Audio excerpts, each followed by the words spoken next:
And then somebody said on the chat, I just because this was long winded, so I'm gonna read it for you because you wrote that, you took some time for it, so I'm gonna share it. It says, "Don't forget your partner isn't perfect either. They may not know they're responding poorly. Have the conversation with them and give them a chance to correct their behavior before you cut them off." So, what do you think about that, Chris? I think that's valid, but going back to Fontaine's example, I feel that, honestly, you should allow people to be in their natural element. Watch what they do and just allow them to do whatever it is that they want to do. If later you want to have a conversation with them, that's fine. But the thing is, one thing that's really, there's a lot of terrible things that are happening with this pandemic. There's a lot of people out here who are getting divorced, like crazy. But at the same time, there's a lot of people out here who are getting married. There's a lot of people who are coming to the conclusion, I can't live without this person. Mm-hmm.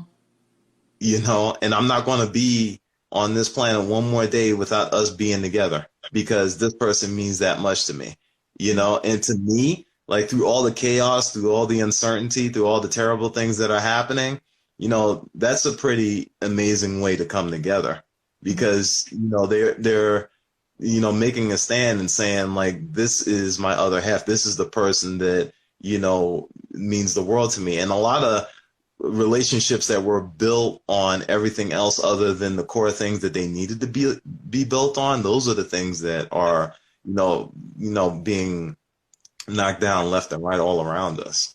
Yeah. Well, I also want to touch on this because just so people understand the difference, and I think that this is something where people get real complacent about. So there's dating, right? Then there's, you're in a relationship, and then there's marriage. So the whole point of dating is not just to like find your partner, it's also to learn how to love someone really deeply, to add to Born to Success's point about, like giving people a chance to course correct their behaviors. However, what people don't understand about dating is you're in a space because it's not a committed relationship or marriage or anything like that, where you're supposed to be able to, cut each other off without a whole lot of explanation, right? So like Chris talks about a lot of the early warning signs, like letting people come alive in their natural element, right? And then seeing how they respond over time. So when people, when you give yourself a chance to be around someone, you have a collection of memories of how someone typically operates. You have kind of like a blueprint of this person to an extent, right? Obviously for the things that they show us, but then you can go back and attribute some of their behaviors. Like, is this person really serious about course correcting, right?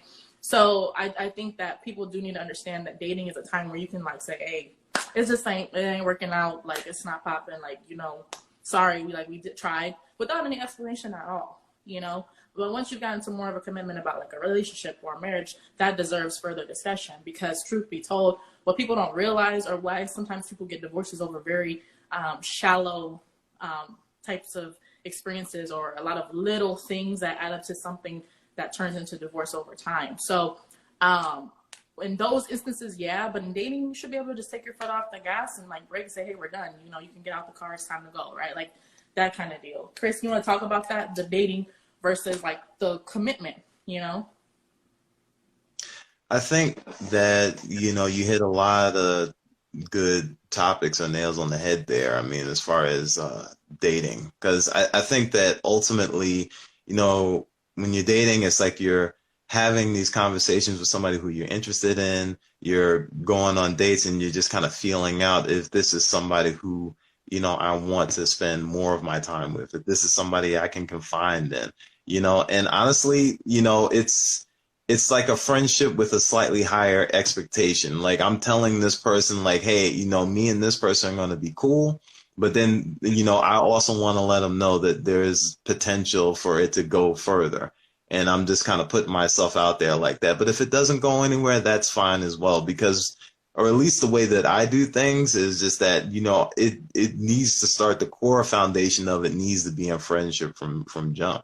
Before we even escalate to anything else, because like, eye candy is great and wonderful, but, I'm very intellectual. So if the conversation goes south, I'm like, I'm not even going, I'm like, look, I'll talk to you some other time, or maybe go to the movies, or, but like, there's not, and as far as like, changing gears and then going from dating to relationship mode, I think that it's about putting those expectations and and putting yourself out there and saying that, I like you, I'm interested in you, and this is where I see us going, and do you agree? And just kind of taking it from there. And but as you had talked to one of the panelists earlier, like sometimes people aren't mature enough to really handle that. As a matter of fact, it was the first one, Kathy. She was saying like, sometimes when you just, explain to somebody like, hey, I just don't think that, we're a good match. Like they take it personally, where it may not even have to do with that person. It may just have to do with like, who the individual that you're talking to. Maybe they're not even ready to be in that place yet, but then you mess it up because you just jump to conclusions. Maybe it was something that they would have been interested in like during a later date. And to me, when I look at relationships, it always just comes back down to self. Like it really comes back to understanding who you are, and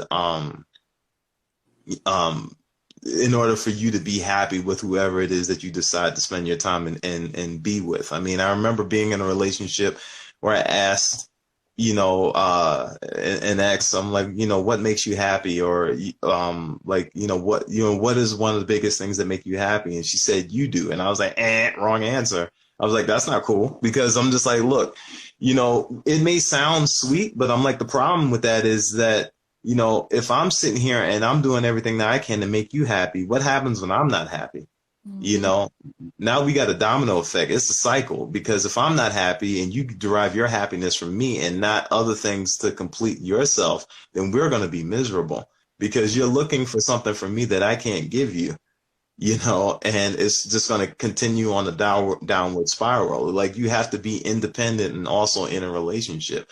So I'm like, if you're doing what you're doing and it's making you happy, and I'm doing out there, like you can give me like a push, and you can, give me encouraging talks and just like, help to motivate me. But I have to make it, my prerogative for me to be happy, because the whole point of a relationship is two people that are happy coming together.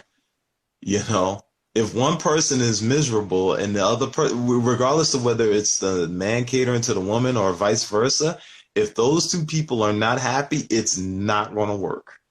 It's just not going to work, and it's just like a lot of times people get caught up in just reading different articles online. Well, what he said this, what does this mean? What does that mean? I'm like, he ain't happy. He's just not happy.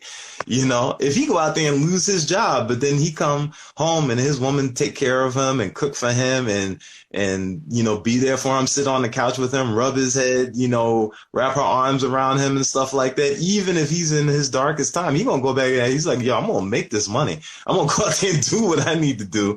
Cause that right there, I'm like, she's holding me down. So I gotta go out there and I'm down to die to make sure this woman is all right.